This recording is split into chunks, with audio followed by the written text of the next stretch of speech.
Well, good afternoon. The latest scenes and events in Kiev, including the killing of more protesters that we've heard about this morning, is utterly unacceptable and indefensible. And the United Kingdom condemns these actions in the strongest terms. By permitting such actions to take place, the Ukrainian government is putting itself at odds with reasonable opinion all across the world. We have summoned the Ukrainian ambassador in London this morning to register our emphatic protest at these events and to call for immediate and far-reaching change in the attitude of the Ukrainian authorities to ensuring a peaceful and democratic settlement of the issues in Ukraine. It is not right to describe protesters as terrorists. A great many of them, of course, are simply seeking a better future for their country. I think the European Union today has to act in a way that helps to stop the violence, because without an end to the violence, there will be no other progress of any kind in Ukraine, either politically or in the desperate economic situation of the country. So helping to stop the violence is the immediate priority. But of course, we also have to act in a way that ultimately promotes a peaceful and democratic settlement of all of these issues.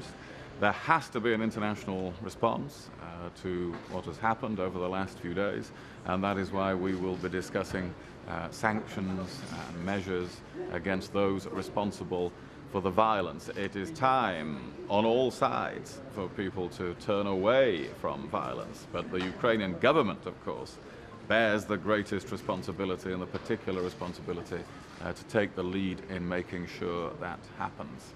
Thank you. A couple of questions? Yes. What kind of sanctions do you expect against the members of the Ukrainian?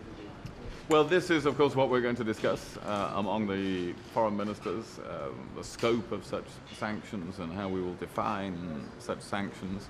It is important there is a strong international response. It's also important we promote ultimately a peaceful settlement of these issues and retain our capability to do so. So that is what we're going to discuss in this meeting. Yes?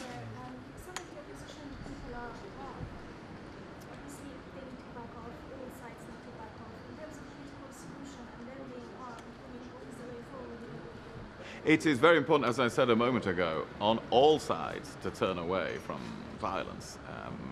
As in any country, the government of the country has the particular responsibility to take a lead in that. And as things stand today, the Ukrainian government is failing to take such a lead. Quite the opposite. Clearly it is permitting violence itself. But it is important for all sides to turn away from violence, and I'm sure that will be part of our message today. I'll see you later. Thank you very much.